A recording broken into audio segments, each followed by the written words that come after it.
Queridos irmãos, quero saudar a todos com a graça e a paz do Senhor. Nosso assunto esta manhã, iniciando uma série de estudos, é o que é uma igreja reformada. E hoje nós vamos falar de alguns aspectos introdutórios. Hoje nós não vamos entrar em nenhum assunto de maneira substancial, profunda. Nós vamos ter uma visão um pouco mais panorâmica, um pouco mais panorâmica é a palavra mesmo, né? Do assunto, ok? O texto que nós vamos ler hoje é 1 Timóteo, capítulo 3, versículo 15. Esse versículo, irmãos, é um versículo que nós precisamos saber de cor. Nós precisamos achá-lo em todo e qualquer momento. Esse versículo é um versículo muito importante para nós.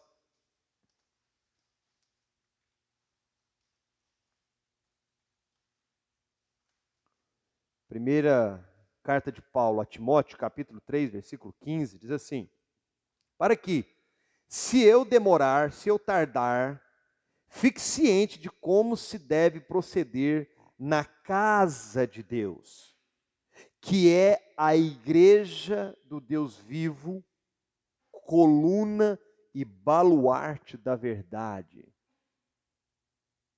Está projetado lá.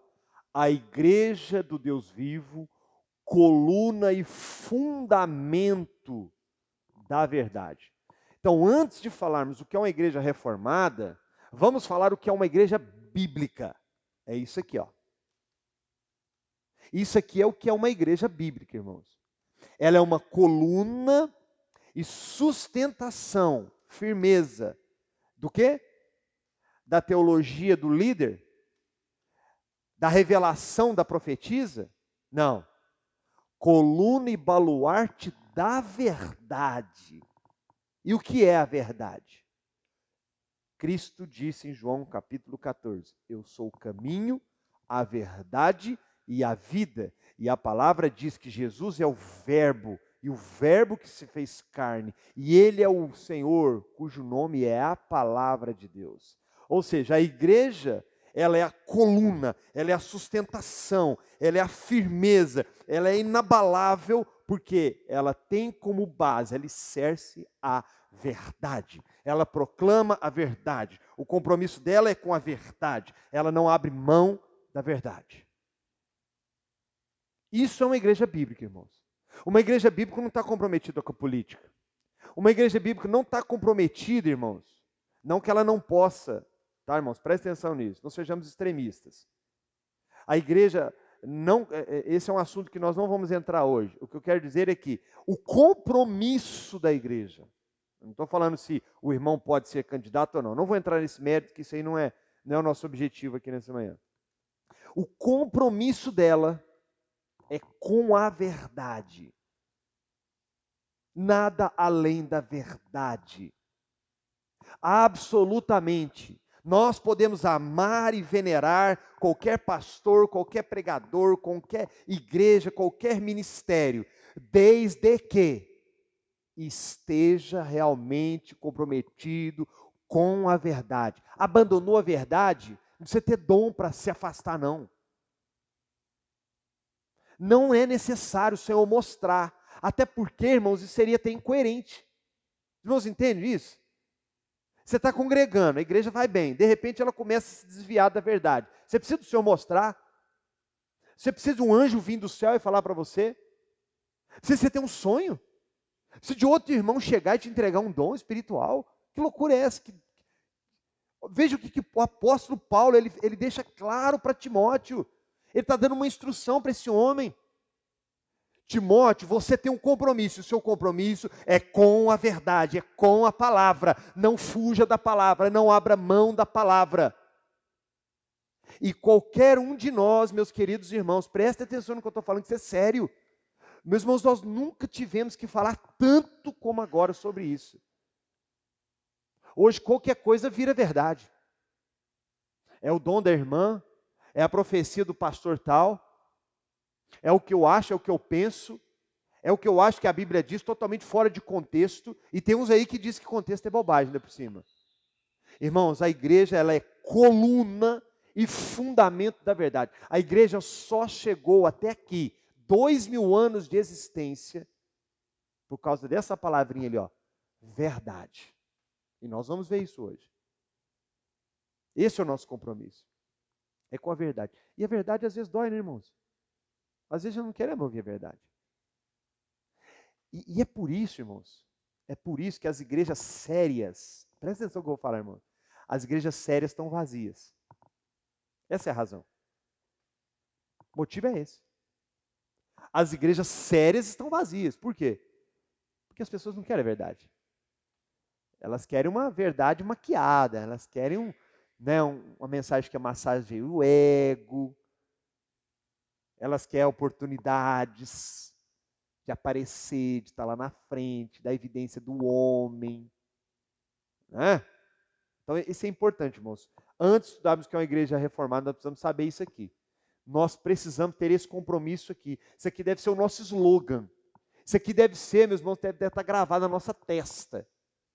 Eu sou coluna e baluarte da verdade. Eu tenho um compromisso. Meu compromisso é com a verdade. Ponto final. Então, nós vamos examinar agora, irmãos, o termo, né, e as raízes do termo reformado. Por que essa palavra, reformado? Por que isso? Pode passar o próximo. Então, nós vamos estudar, nos próximos domingos, a doutrina bíblica, e aí nós vamos falar de muita questão doutrinária, tá, irmãos?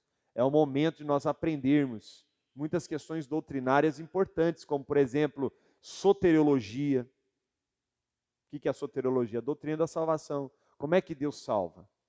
Deus elege ou não elege? A gente perde ou não perde a salvação? Nós vamos estudar. Pureza do culto. Governo bíblico, governo da igreja, governo eclesiástico. O que a Bíblia fala sobre isso? A disciplina espiritual. Existe a disciplina espiritual? Esse negócio de pôr no banco. Pôr no banco. Põe no banco, fulano. É bíblico? Está lá? Evangelismo fiel. O que é o evangelismo? Bíblico. Nós vamos falar sobre isso. Não hoje. Isso aqui é só um panorama, tá, irmãos? Próximo tópico. Então, vamos ver o emprego histórico da palavra reformada, igreja reformada ou reforma. Então vejam bem, irmãos, prestem atenção no que eu vou dizer. Eu vou trazer algumas informações históricas para nós entendermos essa palavrinha reformada, ok? Então a igreja começou lá com os apóstolos. Os 2 primeiros séculos é chamado de patrística. Por quê? São os 2 primeiros séculos da igreja, ali são os pais da igreja, os que começaram a igreja. Então teve a igreja apostólica, apóstolo Paulo, apóstolo Pedro, apóstolo João, enfim. Depois nós entramos na patrística, que são os pais da igreja. Foram os primeiros pastores, foram os primeiros teólogos. A partir do terceiro para o quarto século, a igreja que era perseguida, agora com Constantino em 313 depois de Cristo, o império se torna cristão. Constantino tem lá um sonho, não sei se foi um sonho, uma visão. Foi sonho ou visão, Lucas?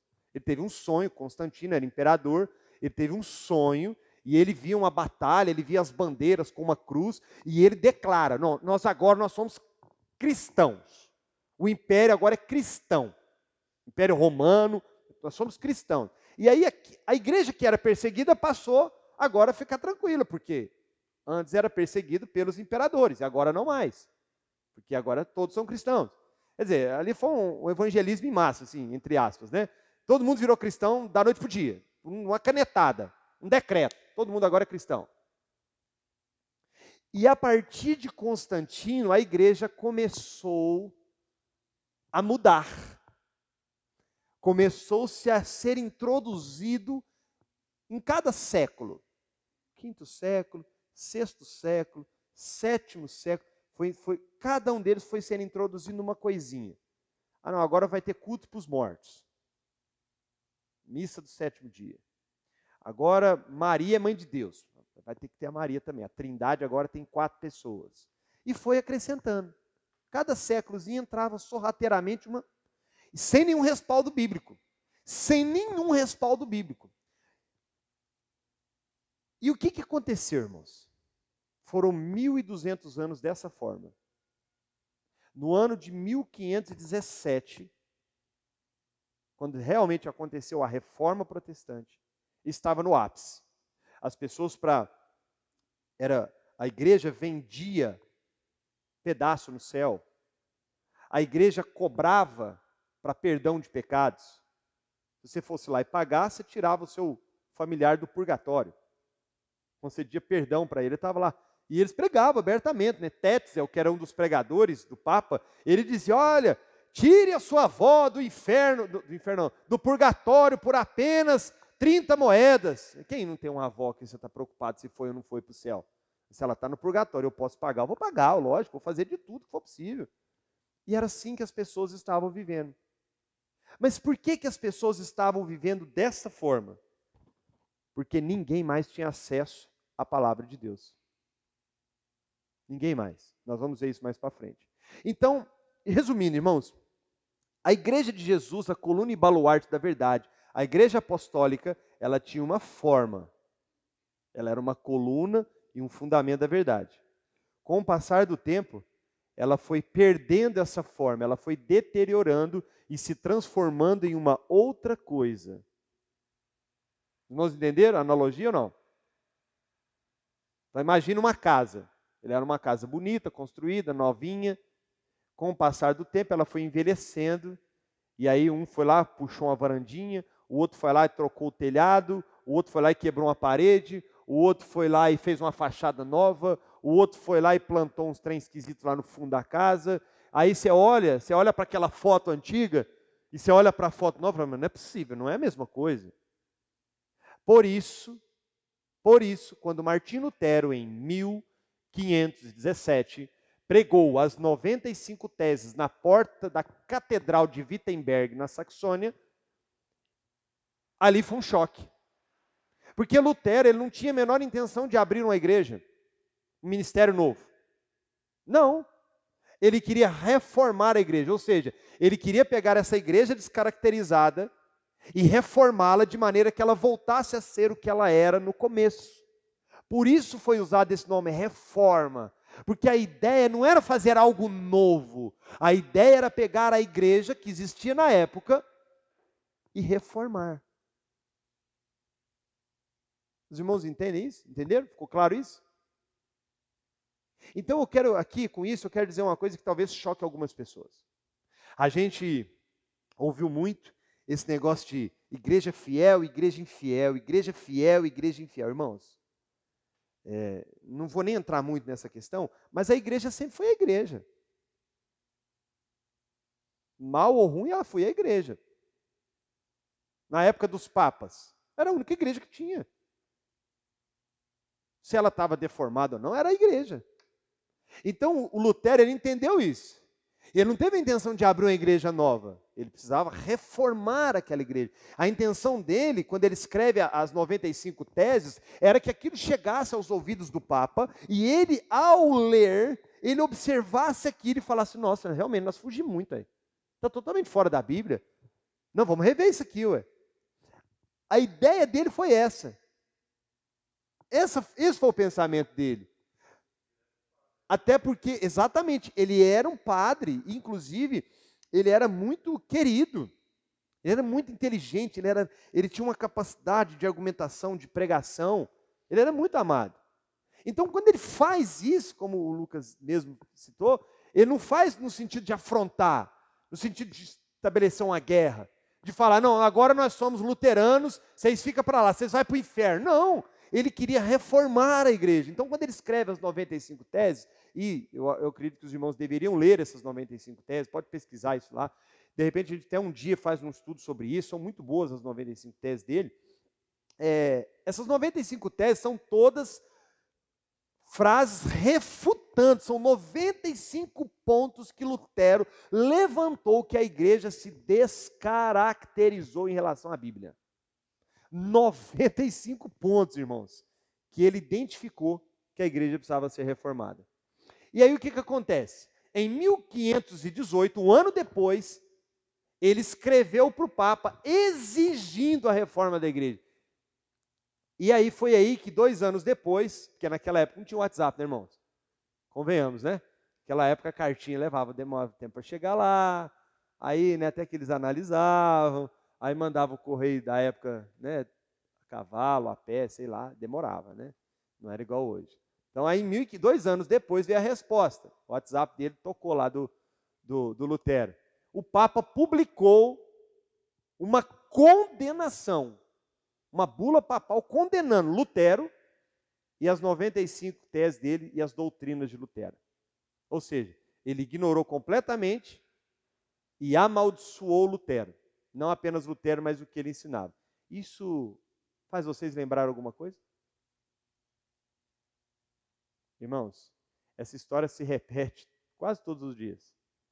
Alguém em alguma determinada igreja, ao estudar a Bíblia, começa a perceber que a igreja da qual ele está presente não está condizente com a palavra. Aí ele não quer sair da igreja, ele quer reformar a igreja. Ele fica lá na batalha com o pastorzinho dele. Pastor, mas está fora da palavra, pastor. Pastor, mas isso não está na palavra, pastor. E o pastorzinho lá, né, que tem que cuidar da igreja dele, em vez dele dar ouvido para o rapaz, pelo menos dar uma atenção, amaldiçoa o sujeito. Ainda tenta calar ele. Põe no banco, lógico, né? Claro. Meus irmãos, essa história, ela se repete dioturnamente. A história de Lutero, ela continua acontecendo. Porque ninguém quer sair da igreja onde foi salvo. Essa que é a verdade. Ninguém tem intenção de sair da igreja. A gente vem para a igreja para ficar, irmãos. A gente não vem para a igreja pensando que amanhã depois eu vou sair, não é verdade? Mas essas coisas acontecem. Então, quando Lutero ele recebeu quando Lutero ele recebeu essa publicação do Papa, pode passar o próximo. Não, pode não, pode não. Olha o que ele respondeu. Vejam comigo no slide. Olha o que ele respondeu. Para mim, a decisão está tomada. Não há volta atrás. Desprezo tanto a fúria quanto o favor de Roma. Ele aqui está se referindo ao Papa. Não me reconciliarei com eles, nem com eles comungarei. Esse homem foi firme, hein?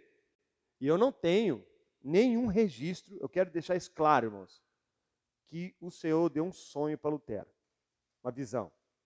Um profeta teve que chegar para ele e falar assim, sai dela, povo meu. Eu não tenho. Lutero simplesmente, ao ler as Escrituras, ao ter acesso às Escrituras, ele olhou e falou, opa, tem um trem errado. Aí ele foi ver que não tinha só um trem errado, tinha no mínimo 95 trem errado. Né? Foi o que Lutero, a experiência de Lutero. Na metade do século XVI, né, ali de 1500 e pouco,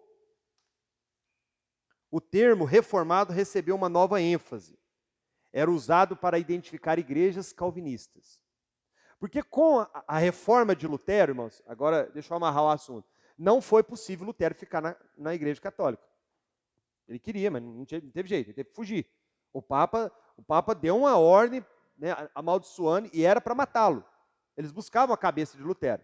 Lutero se refugiou no castelo, e ali ele começou a traduzir a Bíblia para o alemão e fazer os seus escritos. Os livros de Lutero eram publicados, era a época da criação da imprensa, né? E eram publicados e espalhados por toda parte. As pessoas começaram a ter acesso à Bíblia e aos escritos de Martim Lutero.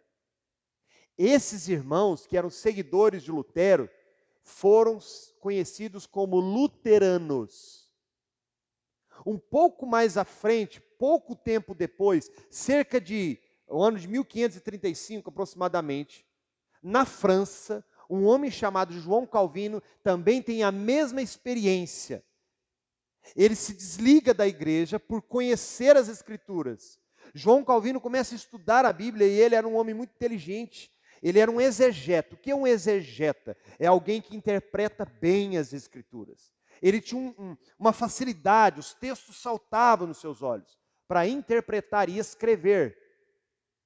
E então, esse termo reformada começa a ganhar corpo, porque os seguidores de Calvino começam a adotar esse nome.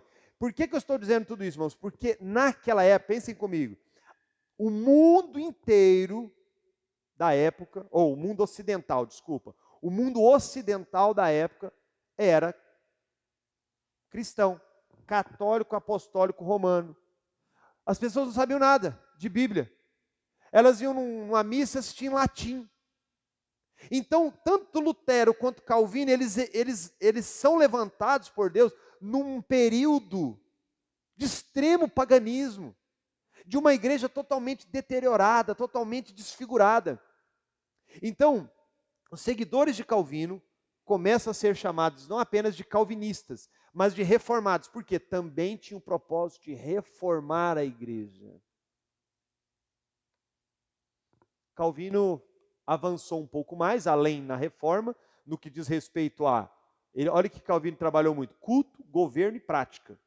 E vieram a ser identificados como... olha como é que eles eram identificados: a Igreja Reformada segundo a Palavra de Deus. Era um bom nome, né, pastor? A Igreja Reformada segundo a Palavra de Deus. Era o nome que eles eram conhecidos. A igreja era conhecida assim. O termo reformado evoluiu ainda mais. Olha lá. Vindo a identificar igrejas que eram puritanas na fé e na prática. Então vamos lá. De Calvino surgiram os puritanos, da doutrina calvinista surgiram os puritanos. E os puritanos, eles tinham muita ênfase no modo de viver. Os puritanos, eles queriam ter uma vida completamente dentro da Bíblia. Eles queriam que a empresa deles fosse bíblica, que o casamento deles fosse bíblico, que os negócios deles fossem feitos segundo o que a Bíblia diz que deve ser feito, que eles se vestissem conforme a Bíblia diria, que eles falassem aquilo que a Bíblia ordenasse. Então os puritanos, eles vão mais longe porque a questão deles é o modo de viver. E eles ganham esse nome, puritano, não foi eles mesmos que colocaram esse nome, foram as pessoas. É um nome jocoso, é um nome no sentido de deboche. Aí o puritano aí, ó. Ó o bom aí, ó. Ó o santo aí, ó. E aí eles ficaram sendo conhecidos como os puritanos, justamente porque o modo de vida deles se distinguia demais do modo de vida das outras pessoas. Tudo para eles antes de fazermos isso, vamos ver o que a Bíblia ensina. Vamos ver o que a Bíblia fala. Então, eles também, olha lá, o movimento puritano herdou o legado teológico de Calvino, mas desenvolveu o ensino sobre lei, que foi o que a gente estava falando, né? Lei, graça e pactos, que nós vamos falar mais na frente. Isso aqui é interessante, irmãos. Então, Calvino, ele trabalhou mais... o que eu falei? Culto, governo e prática, e os puritanos, lei, graça e pactos. Eles eram muito teológicos, né? Os puritanos desenvolveram o documento, né, da Confissão de Fé de Westminster. É um documento histórico muito utilizado pelas igrejas reformadas. É um documento denso, de muita profundidade, de alto nível de detalhes, tá? Então os puritanos deixaram assim um legado, irmãos, de literatura impressionante, impressionante. O que tem de livro dos puritanos, e a gente não tinha conhecimento disso, porque agora, né, de uns 5, 6, 7, 8 anos para cá, é que esses livros começaram a ser traduzidos para o português. Nós não tínhamos acesso. E há muita literatura ainda que ainda está sendo traduzida para o português. É muita literatura, é muita coisa boa que os puritanos escreveram. Agora pode passar o próximo. Somente as Escrituras. Isso aqui, irmãos, foi assim o carro-chefe da reforma e da igreja reformada da época. Somente as Escrituras, ou sola Escritura. Sola Escritura é em latim, que era a língua que era muito utilizada nas missas, nos cultos, e todo mundo ali, todo mundo não, o clero ali utilizava o latim. Então era de sola Escritura. Mais na frente nós vamos falar dos 5 solas da reforma protestante. Mas o principal, de longe, era esse aqui, ó, sola Escritura. Uma igreja reformada deve reconhecer as Escrituras, a palavra escrita, como a única expressão autorizada da vontade divina para todos os aspectos da vida da igreja. Esse aqui, irmão, é o primeiro ponto do que é uma igreja reformada. Uma igreja reformada, irmãos, presta atenção no que eu vou dizer, isso é importantíssimo, isso é a base. A igreja reformada reconhece a autoridade das Escrituras. A autoridade máxima é a palavra. A autoridade absoluta é a palavra. Olha que interessante, em 1229, antes da Reforma Protestante, a Igreja de Roma decretou o seguinte, olha o decreto de Roma. De igual modo, proibimos que se permita ao laicato a posse dos livros do Antigo Testamento e do Novo Testamento. Sabe o que quer dizer isso? Pessoas como eu e você, naquela época, não poderíamos ler a Bíblia. Eles proibiram. Eles proibiram. Laicatos são pessoas que não são do clero, são pessoas que não são realmente devidamente estudadas. E olha, pasmem, irmão, pasmem, presta atenção no que eu vou dizer. A Igreja Católica proibiu até os padres iniciantes ao acesso. Eles só tinham acesso àquilo que a igreja permitia que eles tivessem. Então, naquela época, a ignorância se tornou tão grande que muitos padres não sabiam o que eram os 10 mandamentos, o nome dos apóstolos. Os próprios padres. Somente aqueles que se ingressavam mais profundamente, fazendo mestrado e doutorado em teologia, é que tomavam conhecimento do Antigo e depois do Novo Testamento. Foi aí que Martim Lutero descobriu. Porque até então ele não sabia, porque não tinha acesso. Mas como Martim Lutero, ele vai a fundo, ele era muito erudito na forma de, ele era muito eloquente, ele começa a estudar, ele começa a investir, e aí então é que ele tem acesso ao Novo Testamento. E aí quando ele se depara com a palavra, ele toma um choque. Aí ele toma um choque. Ele fala, não, está tudo errado. Isso é familiar, irmãos, para vocês? Você quer aprisionar alguém na fé? Mostra para ele que isso aqui não tem valor. Que ele não precisa disso aqui. Que ele precisa de qualquer outra coisa, menos isso aqui. Que a letra mata. Diz isso para ele. Aí você vai matar ele mesmo. Fala para ele que a letra mata. Irmãos, a igreja de Roma tinha o poder de proibir numa canetada. Só que os pastores de hoje não têm esse poder. Eles não têm essa autoridade. Aí o que eles fazem? Prega contra a palavra. Porque as pessoas, o laicato, o ignorante, o que não tem conhecimento, vai confiar. Não vai ficar questionando. Não vai ficar questionando o falso profeta. Ele não vai ficar questionando aquele que está lá em cima pregando. Aos olhos das pessoas, ele tem mais conhecimento, ele está mais bem preparado. Preciso confiar nele. Então, quando Martim Lutero, João Calvino, os puritanos, eles trazem esses slogans, sola escritura, eles estão querendo trazer uma mensagem importante. Prestem atenção nisso, irmãos. Eu vou dizer uma coisa aqui que vai chocar vocês. A Igreja Católica Apostólica Romana crê na vigência dos dons espirituais. Não, isso não, Paulinho. Não, você está enganado. Sim, ela crê. Ela crê absolutamente na vigência dos dons espirituais. Por que vocês acham que tem tantos santos? Porque se for comprovado 3 milagres que ele operou em vida, depois da morte, ele é canonizado. Por quê? Dom de curar. Se ele tem o dom de curar, ele é santo. Ele deve ser canonizado. Existem as revelações de Maria, existe a revelação de Fátima. Eles creem nos dons espirituais. Você quer ver outra coisa? Quando o Papa fala, é a mesma coisa para eles do que Deus falando. Ele tem a mesma autoridade ou maior do que a Bíblia. Tem até um nome isso, né? Eu não lembro o nome. Alguém lembra? Então, irmãos, eles creem sim nos dons, do jeito deles. Então, quando Lutero, Calvino, os puritanos, os reformadores, eles trazem esse slogan, não foi à toa. Não foi só para valorizar a palavra, foi para frear isso. Foi para dizer, não, nós não cremos nisso. Somente a Bíblia é a autoridade. Nós não queremos nada além da Bíblia. Foi isso que os reformadores disseram. Quando eles dizem sola escritura, eles estão dizendo exatamente isso aqui. Ó. Exatamente isso aqui. Somente as Escrituras é a única expressão autorizada da vontade divina para todos os aspectos da vida da igreja. Nós vamos ver isso com mais detalhes, irmãos. Pode passar o próximo. Ali. Na famosa dieta de Worms, Lutero decretou com ousadia. O que foi essa dieta de Worms? Lutero teve uma oportunidade de se apresentar para o cardeal. O amigo dele, que gostava muito dele, chegou para ele, que era o discipulador dele, falou assim: olha, Lutero, você vai lá, é uma oportunidade que você está tendo.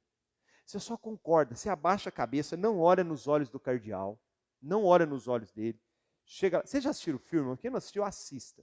O filme é incrível, o filme é muito bom. Tem 2 filmes disponíveis para vocês verem. Tem um pouco mais antigo, um pouco mais novo. O antigo é melhor do que o mais novo. E o Lutero, ele deita no chão, né? Deita mesmo, literalmente, com o rosto no chão. E ali eles começam a proferir a sentença, né? E aí eles dão a ele a oportunidade. Lutero, você nega, você rejeita os seus ensinos, tudo que você escreveu, essas doutrinas falsas que você está pregando. Você concorda que a igreja é a autoridade máxima e fora da igreja não há salvação? Olha o que ele respondeu. A menos, olha o que Lutero respondeu, ele era um homem bravinho, viu? A menos que eu seja convencido pelas Escrituras e pela simples razão, eu não aceito a autoridade de papas e concílios, porque eles mutualmente se contradizem. Minha consciência está cativa à palavra de Deus. Eu não posso, eu não vou me retratar de coisa alguma, pois ir contra a consciência não é correto nem seguro. Que Deus me ajude. Aí o amigo dele deve ter ficado, né, apertado, pegou ele pelo braço, some daqui, vai para não sei aonde, e aí foi onde ele fugiu. Irmãos, ele estava cativo à palavra. Olha o que Calvino também afirmou. Calvino disse: devemos às Escrituras a mesma reverência que devemos a Deus, pois procede dele, do próprio Deus, somente, e não tem em si mistura de nada que seja do homem. Vocês entendem, irmãos, essa relação entre o contexto da época e o que esses homens estavam dizendo? Vocês estão entendendo? Eles estavam saindo de um contexto em que as Escrituras eram desprezadas. E eles entendem que é impossível fazer uma reforma se eu não valorizar as Escrituras como autoridade máxima. Eu quero dizer aqui para os irmãos que é impossível nós sermos uma igreja reformada se nós não entendermos a autoridade máxima das Escrituras. É impossível. Pode falar. É a infalibilidade papal, mas tem um nome em latim, mas eu não sei, eu não vou nem arriscar, tá na ponta da língua aqui, mas é isso mesmo, é a infalibilidade papal, mas tem um nome em latim que eles falam até hoje sobre isso. Então, quando ele fala, o que ele pronuncia tem o mesmo pé de igualdade, a mesma autoridade do que a Bíblia. Então, os reformadores, eles vêm justamente desconstruindo isso, totalmente. Desconstruindo toda essa liturgia, tá certo? Então, irmãos, o Calvino foi responsável pela um dos maiores tratados teológicos, né, que são as Institutas da Religião. Eu ainda não adquiri esse livro, está na minha lista de... Como é que é, Fábio? Está na minha lista dos favoritos, é o próximo. Na minha lista de favoritos de compras, é o próximo. Eu quero comprar porque é importante. Eu quero aqui abrir só um parênteses aqui, irmãos, só para dar uma aliviada. Às vezes as pessoas falam assim: mas vocês são reformados, vocês são seguidores de Calvino. Não tem nada disso, irmão. Calvino foi um homem como nós somos. E o que ele falou, tudo que ele falou não é necessariamente, não é inspirado como a Bíblia é inspirada. Ele era um teólogo. Nós não somos seguidores de ninguém, irmão. Nós somos seguidores de Cristo. E nem tudo que Calvino falou, nós poderemos ou deveremos levar em consideração, a menos que passemos pelo escrutínio das Escrituras. Mas foi o Calvino que falou: não, problema dele, está na Bíblia? Está coerente com as Escrituras? Não está, então beleza, então concordo com ele. Não está, isso aí foi uma filosofia dele lá, ele inferiu uma coisa ao texto. Não, então para nós não serve.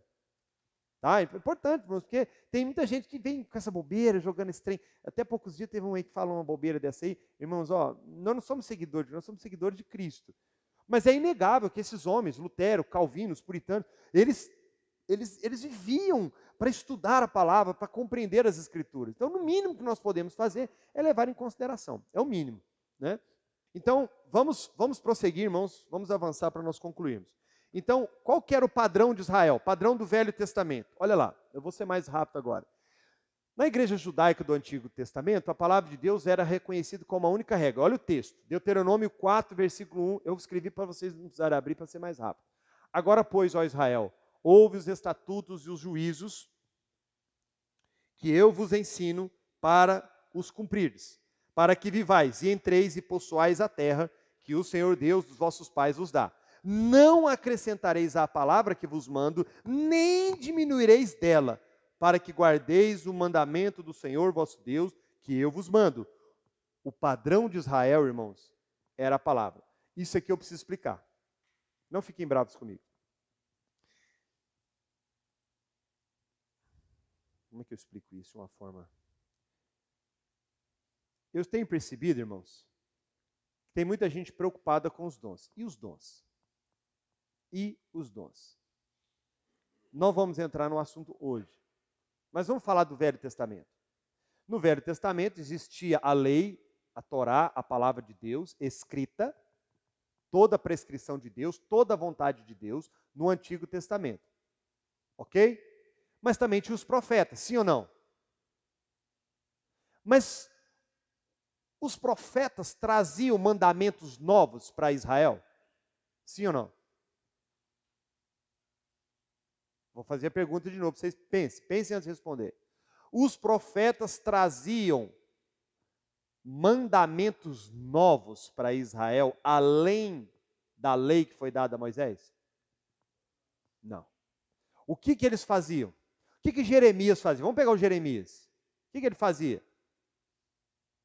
Israel, vocês precisam se arrepender, assim diz o Senhor, voltem-se para as Escrituras, voltem-se para o caminho de Deus. Até quando cocheareis entre dois caminhos?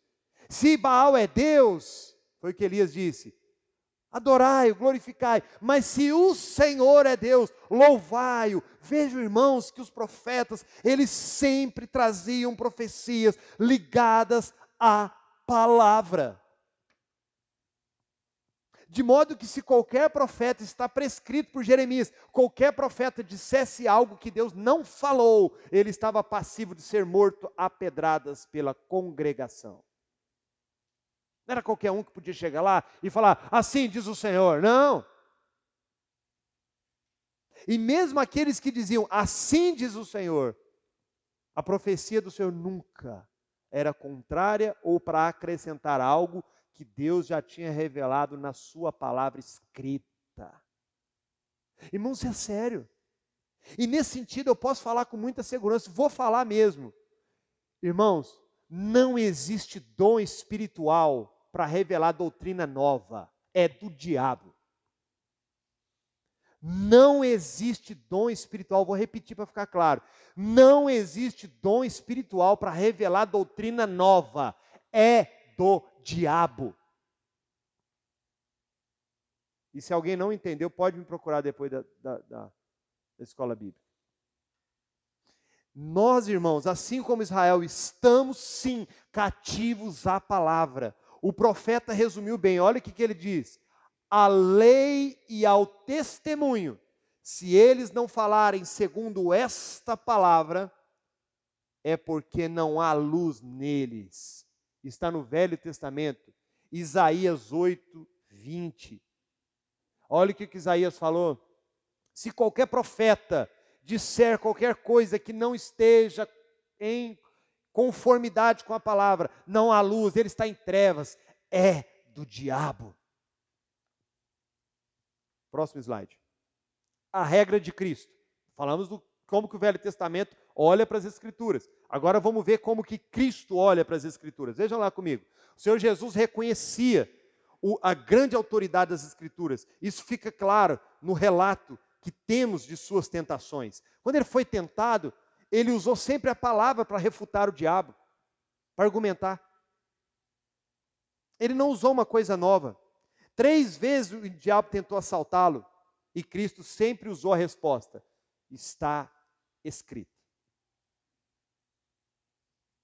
Olha o que ele diz em Mateus capítulo 15, versículo 3. Porque transgredis vós também o mandamento de Deus pela vossa tradição. Olha o que Jesus está falando com os fariseus. Que a forma como que os fariseus viviam era uma transgressão. Eles estavam deformando aquilo que era a palavra de Deus. Irmãos, é o que estamos vendo hoje no meio evangélico. Estão deformando as Escrituras. Não é assim que Deus mandou, não é assim que Ele falou, não é assim que Ele ordenou. Próximo slide. Esse foi o que Cristo falou. Podíamos usar outros exemplos. Agora, o fundamento dos apóstolos. Como que os apóstolos caminharam? Será que eles inovaram? Fizeram uma coisa diferente? Fizeram diferente do Velho Testamento ou diferente de Cristo? Vejam comigo. Eles tinham cuidado de pregar e ensinar partindo da palavra. Segundo era de sua maneira, foi até eles e por 3 sábados arrazoou com eles, partindo das Escrituras. Meus irmãos, Paulo, ele ia pregar a palavra na sinagoga, ele não inventava revelação nova, não. Ele trazia o evangelho, mas sempre partindo das Escrituras. O que eram as Escrituras nessa época? O Velho Testamento, o Novo não estava escrito ainda, completamente. Ele usava o Velho Testamento como base para a sua pregação. Para falar de Cristo, ele usava o Velho Testamento. Vejam comigo, meus irmãos, olha que interessante. Segundo ponto lá, os bereanos. Olha o que fala. Foram mais nobres do que os que estavam na Tessalônica, porque de bom grado receberam a palavra de Deus, examinando cada dia nas Escrituras, se estas coisas eram assim. Os bereanos escutavam o grande apóstolo Paulo pregando, mas com a Bíblia na mão, o Velho Testamento na mão. Deixa eu ver se o que ele está falando é isso mesmo, ver se esse versículo mesmo. Ontem mesmo eu falei um versículo, né? Falei Provérbios 30, 31, era Provérbios 30, 30. Se fosse os bereanos, ele já ia levantar a mão. Ó Paulo, você falou errado aí, ó. É o versículo Provérbios 30, 30. Assim eram os bereanos. Eles conferiam na palavra. Eles iam na palavra. E por isso eles foram reconhecidos como os mais nobres. Olha o que 2 Timóteo, capítulo 3, versículo 16 e 17 fala. Toda a Escritura é divinamente inspirada, toda ela, toda, sem exceção, e proveitosa para ensinar, para redarguir, para corrigir, para instruir em justiça, para que o homem de Deus seja perfeito e perfeitamente instruído para toda boa obra. Então, quando alguém chegar para você e falar assim, Paulinho, eu acho muito bonito estudar a Bíblia, mas eu não consigo se não tiver dons, porque Deus não está ali, ou essa igreja não tem o Espírito Santo. Mentira, esse irmão não conhece Bíblia. Esse irmão não sabe nada sobre a fé cristã. Ele não sabe absolutamente nada. Uma vez eu encontrei com uma irmã, eu falei que eu estava indo numa igreja reformada, ela falou assim, mas lá tem o Espírito Santo? Eu falei, irmã, se lá não tem o Espírito Santo, então lá não é nem igreja, né? Não é nem igreja, lá deve ser uma seita, deve ser um trem demoníaco, porque se não tem o Espírito Santo... Mas eu entendi a pergunta. Só tem o Espírito Santo quem pula, quem roda o manto, quem fala em línguas estranhas, é só isso. Só esse aí que late no culto, que mia. Vocês já viram na internet? Tem igreja aí que tem a unção do riso. Unção do riso. Só começa a dar gaitada, gargalhada, e começa a espalhar para todo mundo começa a rir, até cair no chão, de dor de barriga, de tanto rir. Está cheio do Espírito Santo. Começa a latir. A unção da cobra. Vocês já viram a unção da cobra? Só sai no meio dos bancos assim, ó. Isso é ser cheio do Espírito Santo? É isso? Não, irmãos. Aqui, ó. Ela é apta para redarguir, para conduzir, para instruir, para que o homem seja perfeito. É a palavra, irmãos. E a igreja hoje? E a igreja hoje? Próximo.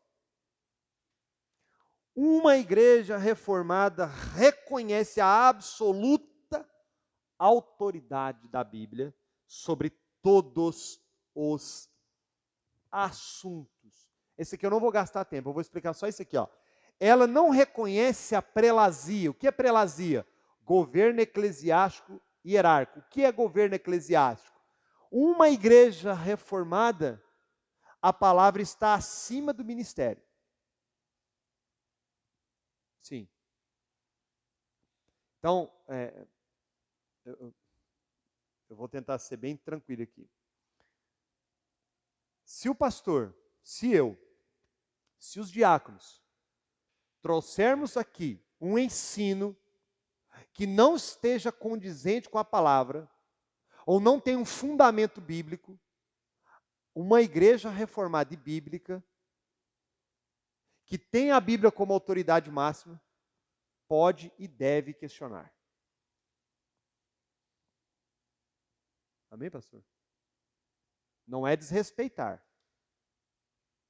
Não vamos trocar as palavrinhas. Pode e deve questionar. Paulinho, você pregou isso aí, mas olha, a palavra está falando isso aqui. Como é que fica?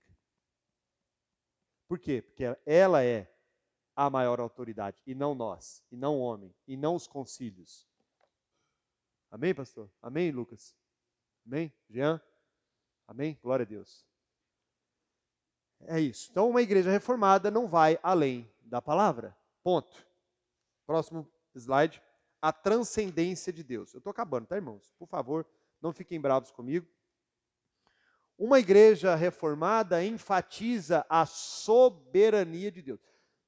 Veja que eu não saí ainda do item sobre as escrituras, sola escritura. Tudo isso que eu estou falando está dentro do sola escritura. Tudo. Não mexi em nada ainda. Então, uma igreja reformada enfatiza a soberania de Deus, a majestade, a glória divina. E, portanto, existe um grande abismo entre Deus e sua transcendência e o homem e seu pecado e sua miséria.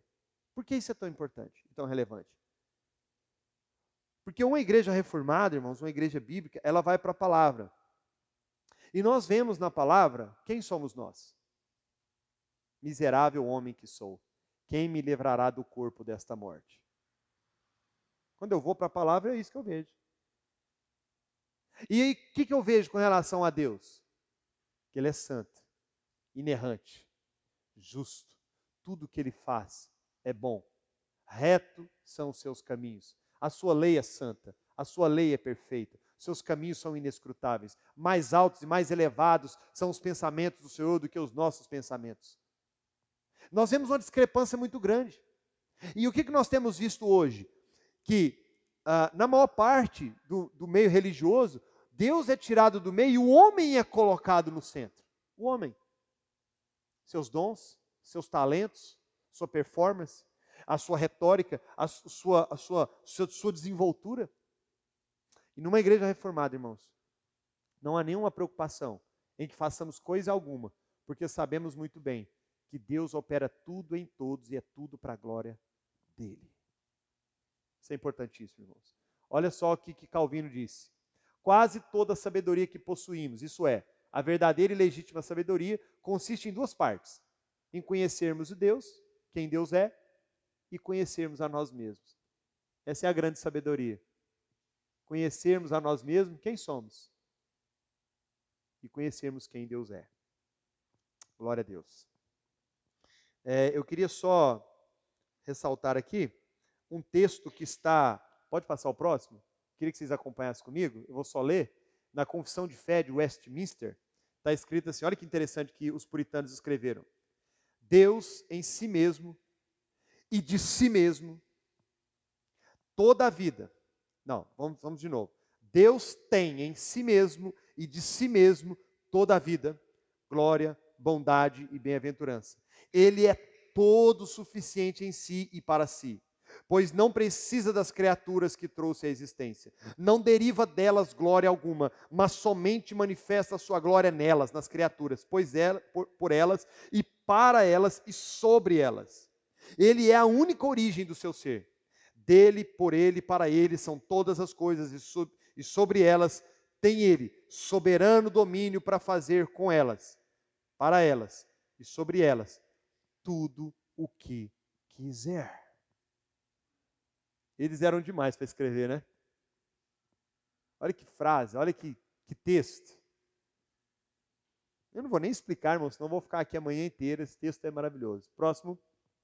A expressão de Deus dada pelas Escrituras. Olha isso aqui, olha que bonito, irmãos. Vamos passar pelos textos só, não dá tempo da gente falar de cada um, mas olha que bonito. A Bíblia não fala que Deus ele é alto, ou muito alto. A Bíblia fala que ele é altíssimo.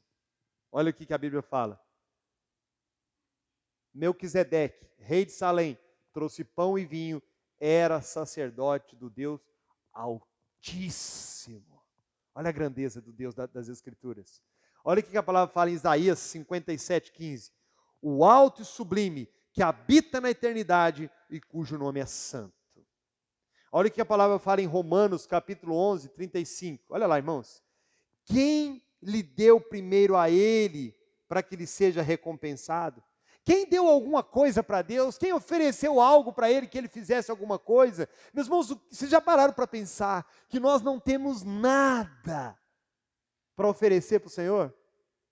Que qualquer coisa que nós ofereçamos para ele, qualquer coisa, seu dízimo, seu coração, o seu tempo, sua vida, qualquer coisa, veio dele primeiro. Foi ele que deu para que você desse para ele. Não existe nada, irmão, nada vezes nada que nós possamos dar a ele. Olha o que Paulo fala.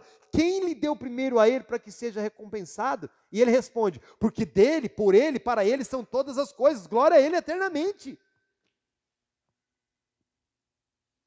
Ele mesmo faz a pergunta, Isaías 40, versículo 25. A quem, pois, me farei semelhantes para que eu lhe seja igual? Irmãos, um dos atributos de Deus é a incomparabilidade. Nada se compara a ele. Ele não tem outro semelhante a ele, parecido com ele. Não existe. Ele é único. E nós vamos mais longe. A soberania de Deus, portanto, ela é absoluta. Olha o que Daniel falou. Ele age como lhe agrada. Olha esse texto, presta atenção nesse texto. Deus age como lhe agrada com os exércitos dos céus e com os habitantes da terra. Então Deus, ele faz o que ele quer. Sabe aquele exército lá da Rússia? É do Senhor. Ele faz o que ele quiser com ele. E ele age com os habitantes, os exércitos da terra, do céu, os habitantes da terra. Ninguém é capaz de resistir à sua mão e nem dizer a ele, o que você está fazendo? O que você fez? O que você tem feito? Não há quem possa questioná-lo. Deus não está passivo de questionamento, de nós indagarmos ele, ou qualquer pessoa, ou a maior autoridade do universo tem esse poder. Olha o que fala em Salmos 22, versículo 28. O reino é do Senhor, ele domina entre as nações. Isaías 14, 24. Certamente, como eu planejei, assim acontecerá. E como pensei, assim será. Irmãos, Deus não depende da sua autorização, não. Sabe aquele negocinho? Dá o primeiro passo, que Deus vai fazer o resto? Isso não é bíblico, irmãos. Deus ele vai fazer aquilo que ele planejou, aquilo que ele pensou, e de maneira irresistível, os homens se curvarão à sua vontade. Os demônios curvarão à sua vontade. Todos se calam diante do Senhor. É o Deus da Bíblia. Olha o que fala em Isaías 46, 10. O meu conselho será firme e farei toda a minha vontade. Salmos 3, 8. A salvação pertence ao Senhor. Você sempre pensou que pertencia a você, né, irmão? Dependia da sua escolha, né? Aqui, ó. Não é eu que estou falando. Não é a minha linha de pensamento filosófico. Olha o próximo texto. Porque pela graça sois salvos por meio da fé. Isso não vem de vós. Isso vem de Deus. Não vem das obras, para que ninguém se glorie. E aí, meus irmãos, finalizando, isso tem um impacto direto na nossa forma de culto e de adoração, sabia? Impacto direto. Olhem isso. Nas igrejas reformadas, a majestade divina é um artigo de fé. E ela desperta piedoso temor em cada ato do culto público. Então, olhem para mim, irmãos, só um minuto. O culto ao Senhor não é o momento de você ter uma oportunidade de mostrar seu talento. O culto ao Senhor não é um momento oportuno para as pessoas olharem para você e valorizar você. O culto ao Senhor não é um momento seu. É o momento de Deus. O culto ao Senhor, irmãos, é para Ele e não para nós. Eu já escutei muita gente falar assim, não, eu não gosto, não, lá vocês não dão oportunidade. Não, tem que dar oportunidade não, é. Oportunidade? Oportunidade? Você veio para prestar culto ao Senhor ou culto a você mesmo?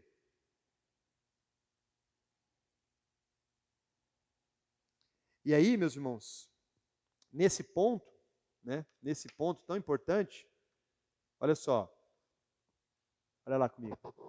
Os adoradores, aqui ó, têm ciência, presta atenção, irmãos, aqui os irmãos do Grupo Louvor principalmente. Os adoradores têm ciência de estarem na presença de Yahvé ou Jeová, o Deus inefável e majestoso. Irmãos, o culto, o momento do culto, eu quero aqui só para esclarecer que nós, esse lugar aqui, irmãos, esse lugar aqui, ó, essas 4 paredes aqui, ó. Presta atenção no que eu vou dizer. Deus não mora aqui não, irmãos.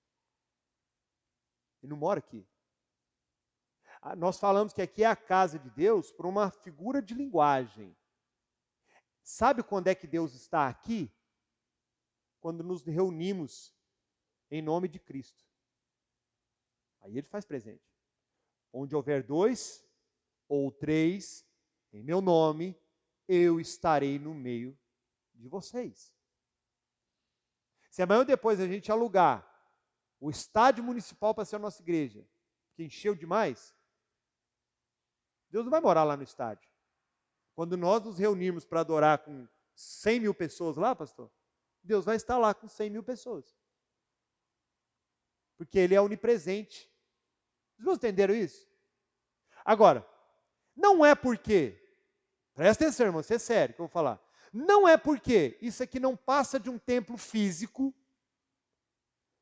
que no momento do culto eu não tenha que ter reverência. E nesse ponto, irmão, nós temos muito que aprender. Ao chegar, por quê? Você tem que se preparar para estar diante do Senhor de toda a terra. Não pode chegar diante dele de qualquer maneira. Quando a palavra fala, guarda o teu pé quando entrares na casa do Senhor teu Deus, meus irmãos, tem uma aplicabilidade não em relação ao lugar, mas à presença do Senhor. Você tem que se preparar. Você tem que se preparar para estar diante do Senhor. E nesse ponto, meus irmãos, é um ponto que mexe muito com muita gente. Porque o que nós temos visto hoje? As igrejas, elas são adornadas e preparadas para que seja um ambiente agradável, um ambiente favorável, um ambiente que atraia as pessoas. Essa semana eu estava assistindo um culto de uma igreja aqui de Araxá, na internet. Me chamou muita atenção. Eu nem sabia dessa igreja. E ela tem um telão, não cabe aqui não, sério. Eu já dei uma olhada, não cabe aqui. É top, é top. Jogo de luz, gelo seco, 2 horas de culto, 15 minutos de pregação. Teve dança, teve teatro, teve artes, teve grupo de jovens, grupo de crianças, grupo de mulheres, o povo pula, o povo dança, o povo apaga a luz, luz colorida, 15 minutos de pregação. Eu pergunto, em termos de prazer, não é bom? Todo mundo naquela igreja ali teve a oportunidade de fazer alguma coisa. Não ficou só assistindo. Mas e a palavra? E o ensino? Como é que ficou? Todo mundo se satisfez. Um foi lá e apresentou, um foi lá e fez o teatro, um foi lá e dançou, o outro fez uma coreografia, todo mundo achou bonito, achou bom. Mas e a alma? E a alma? E o encontro com Deus? E o quebrantamento? E o confronto com o pecado? Não teve. Não teve. Eu não estou fazendo isso como crítica, irmãos, mas para os irmãos verem a diferença quando nós entendemos o Deus da palavra. O culto, meus irmãos, ele é para ele e não para nós. Então, o que nós temos visto hoje? Muito louvor, muita adoração, muita arte. Hoje em dia está até normal, não sei se o pastor já viu isso. Enquanto está acontecendo o culto, tem um artista pintando um quadro. Na hora que acaba o culto, ele faz a assinatura. Todo mundo, louvado seja Deus pela arte. Está muito comum, principalmente nas igrejas americanas. É pecado pintar? Não, mas o culto é para isso? Pintar durante o culto? Então, irmãos, na maioria das igrejas, na maioria esmagadora, o louvor é a parte principal. Canta-se 1 hora e prega-se 20 minutos. Não é o modelo de uma igreja bíblica. Pelo contrário. Pelo contrário. Numa igreja bíblica, segundo os padrões do Antigo Testamento, é quase que só pregação. Nós precisamos aprender a valorizar a palavra, irmãos. Lendo, exatamente. O pastor até trouxe uma orientação, foi fim de semana passado, né? Que nós vamos abrir o culto com a leitura das Escrituras, né? Já como um tema do que vai ser tratado, depois vai ter o louvor e depois a pregação. Então, os irmãos não fiquem tristes, é assim mesmo, é 3, no máximo 4 louvores. Às vezes nós podemos fazer um culto de adoração, né? Aí é específico, aí aquele culto é um culto para adoração. Mesmo assim vai ter uma pregação de no mínimo meia hora, certeza. Né, Lucas? No mínimo. No mínimo. Principalmente se for eu. Então, irmãos, eu termino dizendo isso aqui, ó, tá? Eu vou ler com vocês. No culto reformado, confessamos um Deus soberano. Nossa veneração a Ele deve ser demonstrada na forma com que nos acheguemos a Deus. Ela deve ser sempre dada, essa adoração, deve ser sempre dada de uma maneira séria e com temor.